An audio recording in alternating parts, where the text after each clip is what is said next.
Oh, I have waited so long to say these words for this very reason. Play the song! Career win number 1 for Shane Van Gisbergen comes at Portland. It's been a while since we played that song. I think the official title is God Defend New Zealand, but yes, Shane Van Gisbergen is an Xfinity Series winner. He won today's race at Portland, but oh my lord, it was not an easy win for Shane Van Gisbergen. These road course races get tough near the end. They get tough throughout today, at least. Remember back in Austin at the Circuit of the Americas, Shane Van Gisbergen had an opportunity at the win, led the most laps in that race, but a late race restart. He got moved by Austin Hill. Then he tried to move Austin Hill back, and when he did that, Kyle Larson stole the win there. But today, it once again came down to a late race restart, but it was everything else that led up to that late race restart that was chaotic. Now first, Portland International Raceway. Only the Xfinity Series goes to this racetrack. The Cup Series and the Truck Series are in St. Louis for an oval race, but this is the second road course race of the season for the Xfinity Series. It's a 1.967 mile track, which equates to 3.166 kilometers. It's a very flat road course compared to Circuit of the Americas, which we went to in Austin. This track has 12 turns. Some fun facts about the state of Oregon. I forgot to do this for North Carolina last week, but Nike, the major clothing, shoe brand, athletic wear, whatever you want to officially call it, they actually are headquartered in the state of Oregon. Other fun facts about Oregon, well, they got a lot of trees. It's forest up there. It's the Pacific Northwest. But yes, Portland International Raceway, as I said, a flat road course compared to Circuit of the Americas with a high elevation change at turn 1 and just throughout that whole track.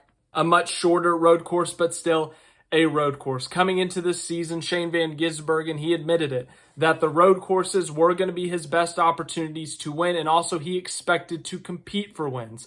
Obviously, Van Gisbergen, in his time at Supercars, very successful, won a few championships over there, over 80 races won. But when he came to NASCAR full-time, the expectations were high after the Chicago win, but in terms of the ovals, they got risen up even higher after a third place at Atlanta earlier in the season and a sixth place at Phoenix. Well, coming into today, SVG's best finish since that sixth place at Phoenix is probably, 12th at Martinsville. Other than that, he's been consistently finishing top 20, but no top 10s, no top 5s. Yeah, at Coda, he finished second on track, but a post-race penalty for cutting the corners ended up giving him a 27th place result. So coming into today, there were some choices that had to be made. Shane Van Gisbergen sat 34 points below the playoff cutoff race coming into this race. But if you win a race in NASCAR, you are automatically in the playoffs, and you don't have to worry about those annoying points. And so it looked like early on that was going to be the strategy, that SVG was going to go for the win. He qualified second for this race, was on the front row. This is the highest he has qualified in a NASCAR race, or should I say tied for the highest he has qualified in a NASCAR race. Remember, he qualified second at the Circuit of the Americas back in March, but he got to start that race on pole due to Kyle Larson dropping to the rear of the field. Today, though, he did not get to start on pole. Sam Mayer was on the pole, and it got a little freaky early on. Shane Van Gisbergen, or I should say Sam Mayer, got a really good initial launch, was able to clear SVG, but SVG went to the inside, looked for the lead going into turn 1 on lap 1, and he turned Sam Mayer. Now this, it's a racing incident. You really can't put super blame on either of them. If you're Sam Mayer, you're arguing it's lap 1. No need to be that aggressive. Lap 1, turn 1. This isn't an F1 race. We're going to be able to, pass each other and maneuver. There's cautions that are guaranteed to bunch the field up. But if you're SVG, as Ayrton Senna once said, there's a gap. I'm a racing driver. I'm going to go for that gap. And he did. He locked up just a little bit, but it wasn't egregious. It wasn't outrageous, but he did, in fact, spin out Sam Mayer. fell back to third and sat in third for about 13 laps. And then he got past Riley Herbst or Justin Allgaier for second place. And then just one lap later, he took the lead for the first time in this race. Lap 15 of 75, I think it was. 75 was the grand total amount of this race. And he held on to that lead, pulled away about a second or two. But then this is where things get different. Remember, back at COTA, we have stages, and at the end of each stage, there's a caution. And because road courses are big tracks that take more than a minute to get around, you can pit. If you're in the top 10, you can pit with 2 1/4 lap to go in the stage, 3 laps to go. You cannot pit under 2 laps to go in the stage, but beyond that, you can. And so the strategy usually is you pit with 2 to go, and yeah, you give up those stage points, but you get track position at the beginning of the next stage. And so that's what Shane Van Gisbergen ultimately did. The problem with that strategy today is that this is not normal.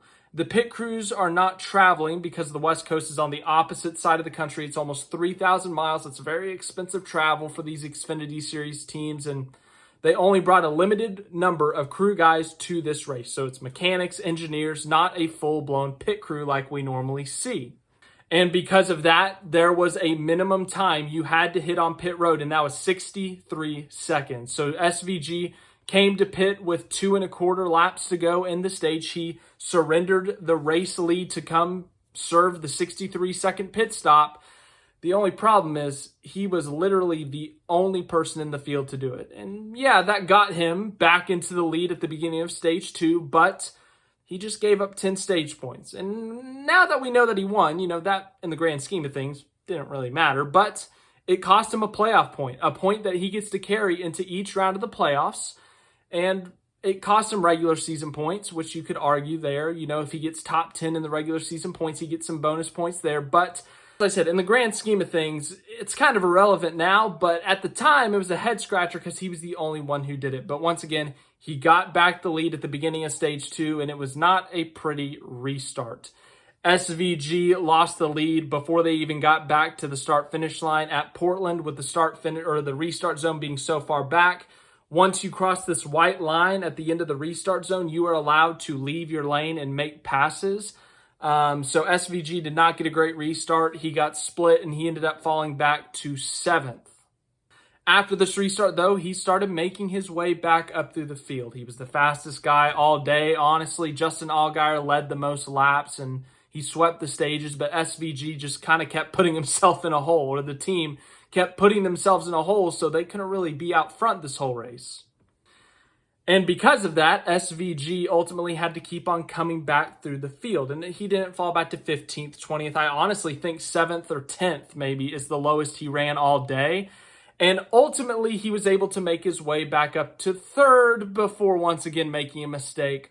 Right between turns 11 and 12, he went off track, slid across the grass a little bit, but he got the car calmed back down, straightened back out, and he came back onto the track 8th or 9th.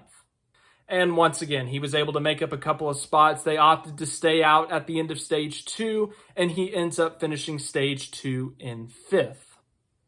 Now, the beginning of stage 3 is when it gets even more freaky because, as I said, these restarts at Portland are crazy. That first chicane is so tight and it's such a quick switchback that if you go on the inside of turn 1, go for it. But you're not going to have the inside on turn 2, and it's going to be really hard to go around the outside.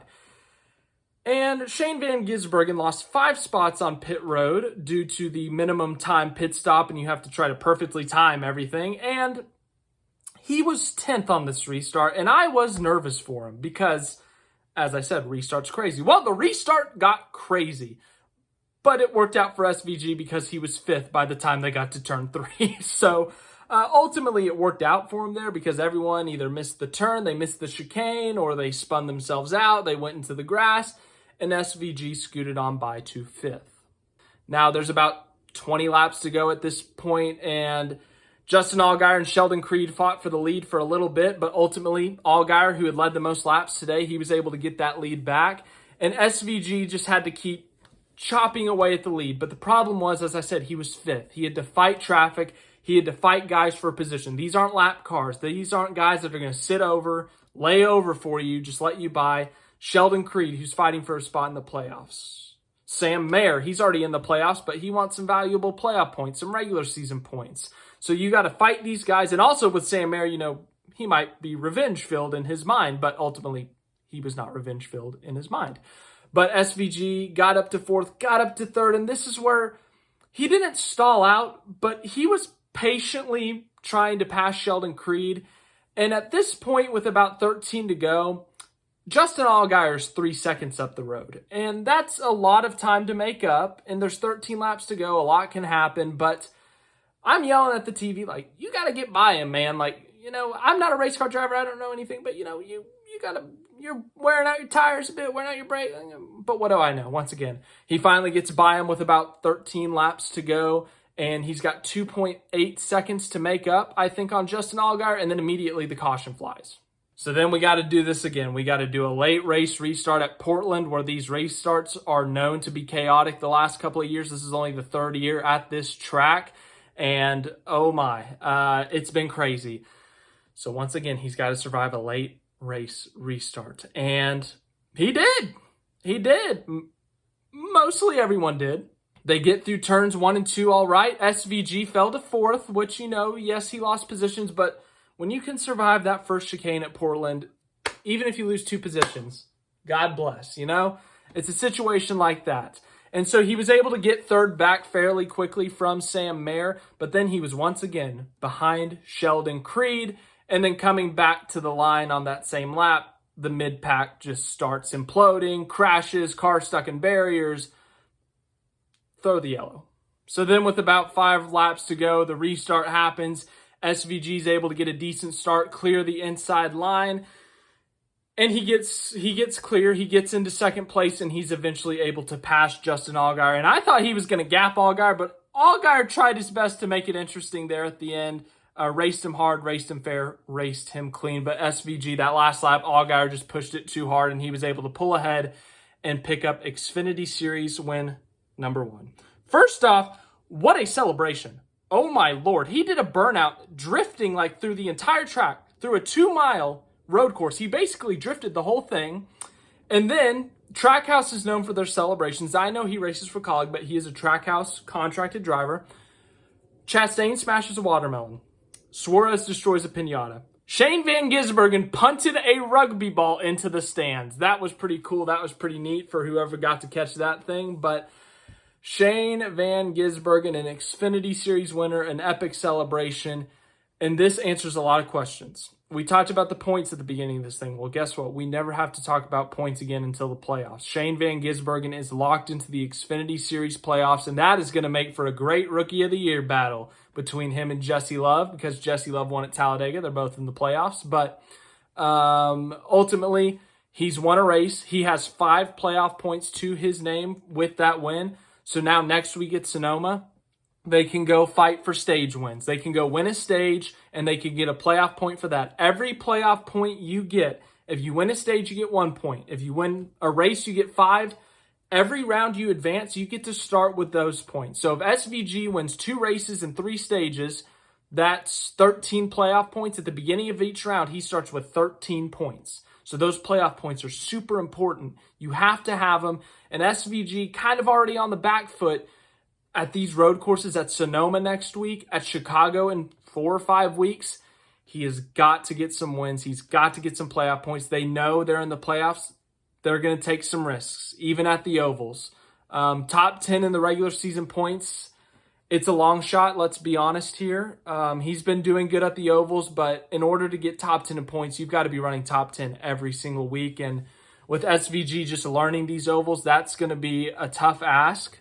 And ultimately, I think they've got to go for playoff points here. But Shane Van Gisbergen is an Xfinity Series winner. He gets his first career win in the Xfinity Series at the Portland International Raceway. Next week, another road course at Sonoma. He's going to be a favorite, probably the favorite there. But it was not an easy day for him today.